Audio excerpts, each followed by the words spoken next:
आज हम लोग पढ़ाने वाले हैं urinary bladder. Myself doctor Debashish Kullu.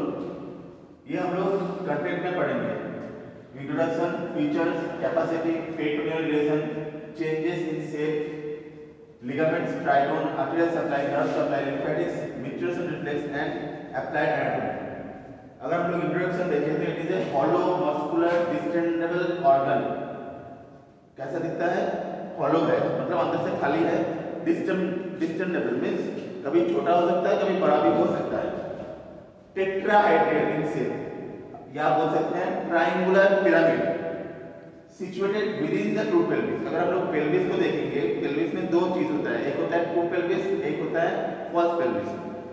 अगर पेल्विस का ये ब्रिम है, अगर ये पेल्विस का ब्रिम अगर देखें तो जहां से आर्कुएट लाइन होता है, आर्कुएट लाइन से नीचे जो होता है वो है ट्रू पेल्विस, जहां पे यूरिनरी ब्लैडर रहता है।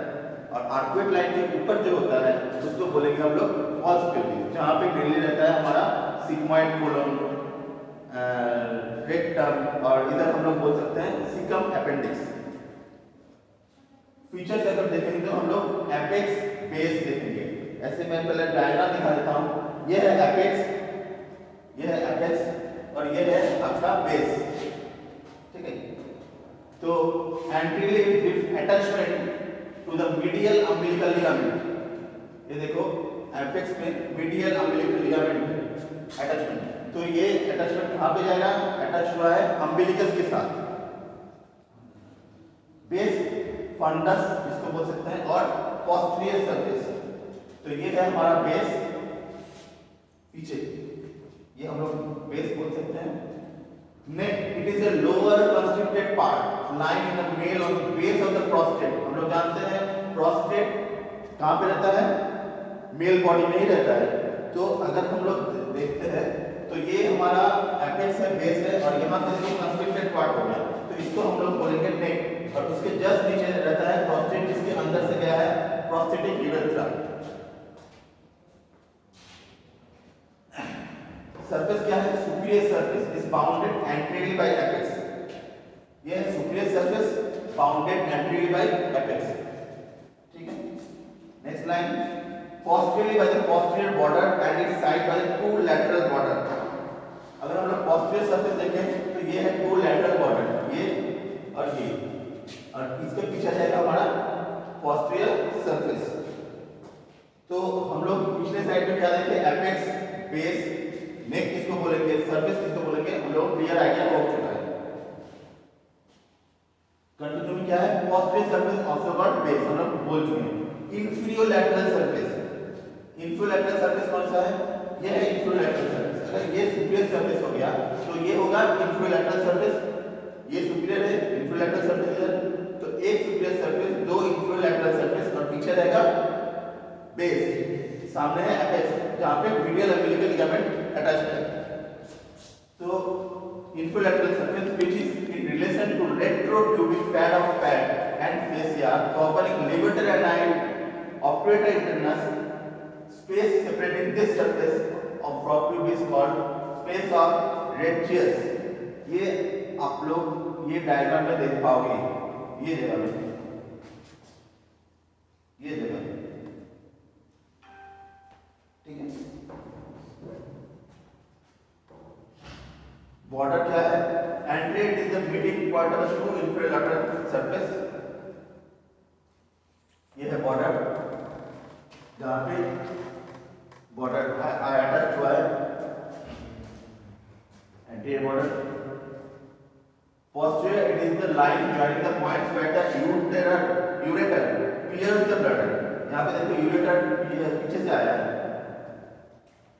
तो हम लोग अगर देखेंगे दो तीन चीज याद रखो, ये मेरा एपेक्स हो गया, ये हो गया पीछे सरफेस बेस। ये एपेक्स के साथ मीडियल अम्बिलिकल लिगामेंट है, और बेस जो बन रहा है, जो एंगल बन रहा है, तो एंगल के ऊपर से यूरेटर अटैचमेंट है, और दोनों साइड में है इंफीरियर लैटरल सरफेस। क्लियर है? कोई प्रॉब्लम नहीं होना चाहिए। नेक्स्ट हम लोग देखेंगे lateral border, it's separated the superior from the inferior lateral surface. ये तो हम लोग क्लियर डायग्राम से पता चल जाता है। लैटरल बॉर्डर, सुपीरियर सरफेस, और इसको डिवाइड किया है। क्लियर। नेक्स्ट हम लोग अगर देखेंगे कैपेसिटी, मतलब ब्लडर के अंदर कितना यूरिन जमा हो सकता है। तो various from 120 ml to 310 ml, average 220 ml। Desire of maturation मतलब 220 ml के ऊपर अगर 228 ml तक हो गया, 280 ml तक हो गया, तो मैच्योरेशन होने का डिजायर आएगा, प्रेशर आएगा। उसके बाद पेनफुल सेंसेशन हो जाएगा 500 ml। याद रखना, pen refers to lower part of the abdominal wall, perineum, penis, T11, L2, S2, 3, 4 जो हम लोग लंबोसैक्रल प्लेक्सस में पढ़ चुके हैं। पेरिटोनियल रिलेशन यहाँ पे मेल और फीमेल में थोड़ा अलग है, ये मेल का है और फीमेल का अलग है। यहाँ पे देखो ब्लडर रिलेशन और यहाँ पे है फीमेल का। मेल में अलग से यूट्रस वगैरह नहीं रहता, तो ये है ब्लडर और पीछे है रेक्टम एनाटॉमी। तो पेरिटोनियल कवरिंग देखो कैसे आ रहा है, ठीक है। और ये है recto vesicle pouch. Recto means rectum, vesicle means bladder, recto vesicle pouch. और ये जो फेसिया नीचे आया है कहां तक, सेक्टम तक, इसको बोलते हैं फेसिया ऑफ बिनोक्युलर। ये बहुत इंपॉर्टेंट है। अगर हम लोग फीमेल में देखेंगे तो ये हो गया हमारा यूरिनरी ब्लडर, इसके पीछे है यूट्रस एंड वेजाइना, इसके पीछे है रेक्टम एनाटॉमी। तो ये एक कवरिंग जो हुआ पेरिटोनियल का, ये हो गया आपका vesico uterine. Vesico means bladder, uterine means uterus, pouch. और इसको बोलेंगे रेक्टो यूटेराइन। इसे रेक्टम है, ये यूटेराइन है, तो recto uterine pouch. It is also called pouch of Douglas. जिस दिन हम लोग यूएसजी में देखे थे कैल्डोसैक, तो यही आप लोगों को फीमेल में बोला गया है। चेंजेस इन शेप, ब्लडर कैसे शेप चेंज होता रहता है। पहले तो कैपेसिटी हम लोग पढ़े, कितना कैपेसिटी रहता है, 220 ml average, 280 ml average, pain sensation 500 ml average. अब देखेंगे चेंजेस इन शेप, ब्लडर कैसे चेंज होता है। ये देखो, when the bladder is filled with urine, it extends into the abdomen, lose their all features become ovoid shape। जो भी हम लोग शेप देखे थे, superior surface, inferolateral surface, apex base, जो भी नॉर्मली देखे थे, लेकिन अगर वो फिल्ड विद यूरिन हो जाएगा, अगर उसके अंदर पानी भर गया, मींस यूरिन आ गया, तो जो नॉर्मल शेप है ये सब कुछ खत्म हो जाएगा। क्या होगा, ओवॉइड शेप आ जाएगा। इन एम्प्टी इट्स कोलैप्स, ठीक है। Slightly distended spherical, increase urine volume, pear shaped, ये चेंज होता रहता है। If it is distended bladder is punctured through the anterior abdominal wall, little above the symphysis pubis। अगर ये मेरा symphysis pubis है, तो symphysis pubis के जस्ट ऊपर, अम्बिलिकस के नीचे, ये this is called suprapubic region। यहाँ से हम लोग कैथेटर कर देते हैं, तो वही लिखा है यहाँ पे। At birth it is an abdominal organ। जब बर्थ के टाइम ये abdominal organ रहता है, वो धीरे धीरे pelvic organ हो जाता है। Up to 3 years into the pelvis, up to 9 years it is partly abdominal, partly pelvic। याद रखना, after 9 years it is completely pelvic organ। सिर्फ इतना क्यों बोल रहा हूँ, क्योंकि जब आप लोग सोचो कोई बच्चा आ गया, 3 इयर्स का छोटा बच्चा आ गया और उसका ऑब्स्ट्रक्शन हो रहा है वहाँ पे यूरिन करने में, तो उसको हम लोग कैथेटर नहीं कर पा रहे, कहाँ पे, पिनाइल से, यूरेथ्रा से नहीं करते पढ़ पा रहे, तो करना क्या है, सुप्राप्यूबिक रीजन से हम लोग कैथेटर करेंगे, ठीक है। तो हम लोग को यहाँ पे क्या देखना है, little above the symphysis pubis, peritoneum is not at all affected. तो हम लोग पेरिटोनियम को बचाना है, ठीक है। पेरिटोनियम को बचाएंगे तब जाके ये हम लोग अगर जान पाएंगे, तभी हम लोग कैथेटर कर पाएंगे। लिगामेंट्स क्या है, पेरिटोनियल फॉल्स लिगामेंट है, नॉन पेरिटोनियल ट्रू लिगामेंट है। मीडियल अम्बिलिकल फोल्ड है, median umbilical fold, medial umbilical fold, lateral false ligament, posterior false ligament। हम लोग जब एम्ब्रियोलॉजी पढ़े थे तब ये इजी हुआ था समझने में। उसके साथ हम लोग लिगामेंट अगर देखेंगे तो median umbilical ligament, lateral crude ligament, posterior crude ligament। ये हमारा कुछ डायग्राम है जिससे हम लोग lateral umbilical ligament यहाँ पे दिखा रहे हैं और median umbilical ligament दिखा रहे हैं। जो मिडिल में है तो ये हो गया मिडिल अम्बिलिकल लिगामेंट, लेटरल में तो लेटरल अम्बिलिकल लिगामेंट, ठीक है। और यहाँ पे है, देखो आप लोगों का दो स्फिंक्टर है, इंटरनल स्फिंक्टर और एक्सटर्नल स्फिंक्टर। जो कहाँ से गया है, ब्लडर होने के बाद, नेक होने के बाद यहाँ पे हो गया आपका इंटरनल यूरेथ्रल स्फिंक्टर। जब ये प्रोस्टेट के अंदर गया तो ये हो गया प्रोस्टेटिक यूरेथ्रम, ठीक है। उसके बाद वो जब जाएगा, ये है सुपरफिशियल डीप पेरिनियल पाउच, इसके अंदर ये है मेम्ब्रेनस यूरेथ्रम है। बोला था प्रोस्टेटिक यूरेथ्रा के बाद आएगा मेम्ब्रेनस यूरेथ्रम, उसके बाद आएगा पेनिस, जिसमें तीन डिवाइड होता है, bulbous part, penile part, then glandular part. तो यहां पे आता है आपका एक्सटर्नल यूरेथ्रल स्फिंक्टर, ट्राइगोन, ये बहुत इंपॉर्टेंट है। Is a triangular area on the posterior wall of the bladder when it lies inner surface called as internal trigone and which lies the posterior surface between the two vas called external trigone। ये है आपका trigon, ये internal view में देख रहे हैं, यही हम लोग जब बाहर की तरफ देखेंगे तो हो जाएगा आपका एक्सटर्नल ट्राइगोन। ये है इंटरनल ट्राइगोन और पीछे है एक्सटर्नल ट्राइगोन। तो वही यहाँ पे बोला गया है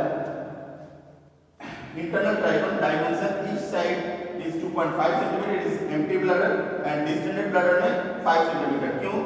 अगर ब्लैडर है तो इसके पीछे अगर इंटरनल ट्राइगोन है, मैं पहले बोला था अगर ब्लैडर एम्प्टी रहता है तो वो कोलैप्स रहता है, तो कोलैप्स रहेगा तो उसके सेंटीमीटर हो गया 2.5। जब ये डिस्टेंडेड हो रहा है तो जो ट्राइगोन है, मस्कुलर जो स्ट्रक्चर है वो भी बढ़ जाता है, तो वो भी चेंज हो गया 5 सेंटीमीटर हो गया। बाउंड्री, इसमें हम लोग बाउंड्री डिटेल्स में हम लोग पढ़ सकते हैं। स्ट्रक्चर, बहुत सारे यहाँ पे स्ट्रक्चर है। मस्कुलर स्ट्रक्चर में हम लोग याद रखना है, outer longitudinal, intermediate circular and inner longitudinal muscle है। उसके बाद सब म्यूकस कोट यहाँ पे नहीं रहता और mucus membrane mainly transitional epithelium, ये याद रखना है। क्यों ट्रांजिशनल एपिथेलियम? क्योंकि ब्लडर जब एम्प्टी रहता है वो एपिथेलियम भी कोलैप्स रहता है। ट्रांजिशनल मींस वो एक जगह से एक जगह चेंज होता है, ठीक है। होता कैसे है, बेलून के जैसा स्ट्रक्चर होता है। नॉर्मली वो रहता है बेलून के जैसा स्वेल। जब उसके अंदर यूरिन भरता है कहाँ पे, ब्लडर के अंदर, तो वो जो बेलून है, स्वेलिंग है, वो धीरे धीरे दब जाता है। ये ट्रांजिशनल हो रहा है ना, बेलून था उसके बाद वो दब गया, तो ये स्पेसिफिकली यहीं पे रहता है और कहीं पे नहीं रहता, ये याद रखना। ट्रांजिशनल ये हिस्टोलॉजी में आता है। उसके बाद आता है एक्सटर्नल ट्राइगोन, जो बाउंड्री हम लोग पहले भी देख चुके हैं। Superolateral angle where two ureter are piercing the bladder. उसके बाद infra angle base of the prostate, हम लोग पढ़े थे ना, ये अगर बेस है, दोनों पीछे क्या है, यूरेटर है और नीचे नेक, ब्लडर का नेक, तो ये जो पूरा देख रहे हो ना, यही है एक्सटर्नल ट्राइगोन। उसका ही बाउंड्री यहाँ पे बोला जा रहा है, superolateral angle where the two ureter are piercing the bladder, ठीक है। और नीचे देखो इंफ्रा एंगल में क्या हो रहा है, बेस ऑफ द प्रोस्टेट, वही है, वो हो गया internal trigon, sorry external trigon. Base क्या है, line joining the two ureter, जो यूरेटर जहां पे ज्वाइन किया, जो लाइन हम लोग ड्रॉ कर रहे हैं, अगर कनेक्ट करते हैं दो यूरेटर की लाइन, तो हो गया आपका base line joining the two ureter.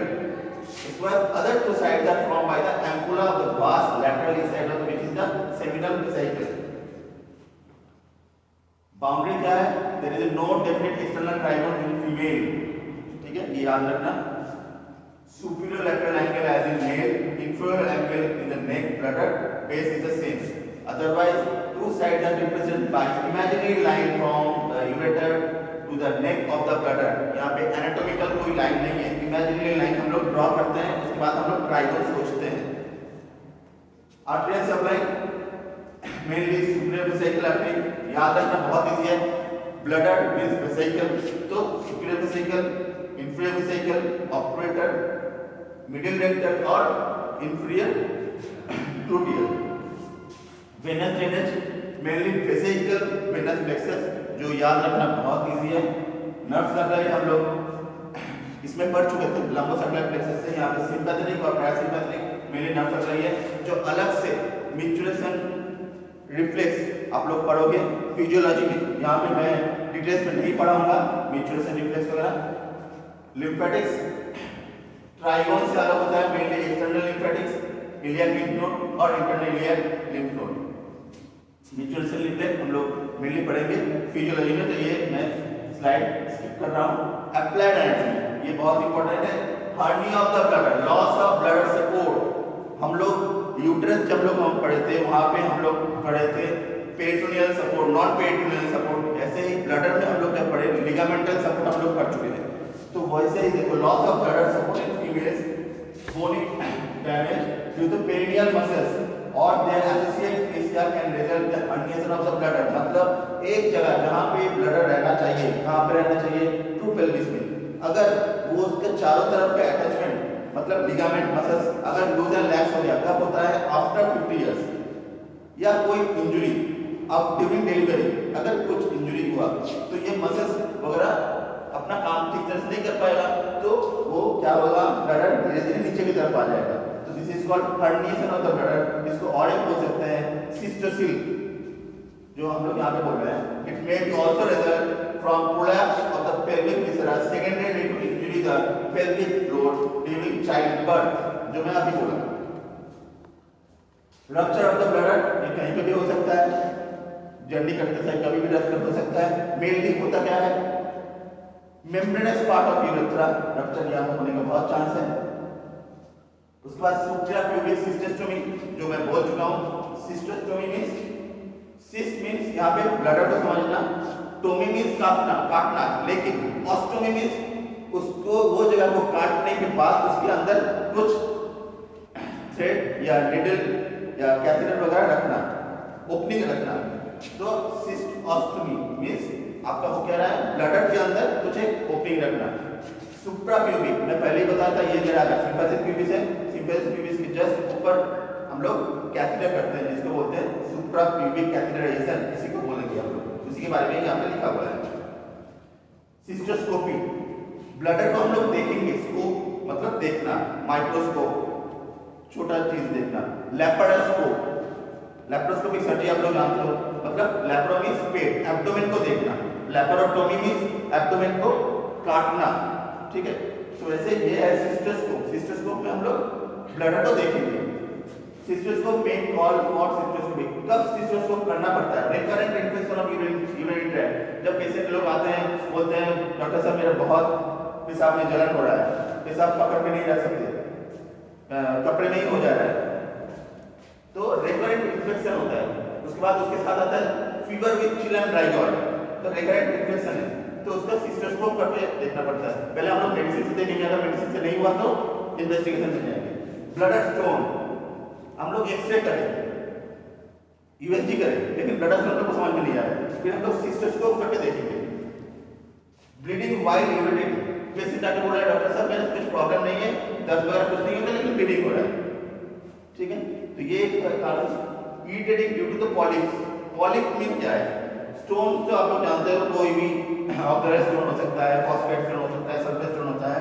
Polyp means एक स्वेलिंग होगा, उसका पेडेंकुलेटेड पार्ट होगा, ठीक है, जो मस्कुलर वॉल के साथ अटैच्ड है। अगर ये मेरा ब्लडर वॉल है तो यहाँ से एक पेडेंकुलेटेड पार्ट होगा और नीचे स्वेलिंग है, दिस इज कॉल्ड पॉलिप। ये कभी कभी ऑब्जर्वेशन कर सकता है। Changes to the bladder due to CA, ये तो आप लोग जानते हो, कार्सिनोमा में चेंज हो सकता है। यही तो हम लोग आज खत्म करते हैं। Thank you.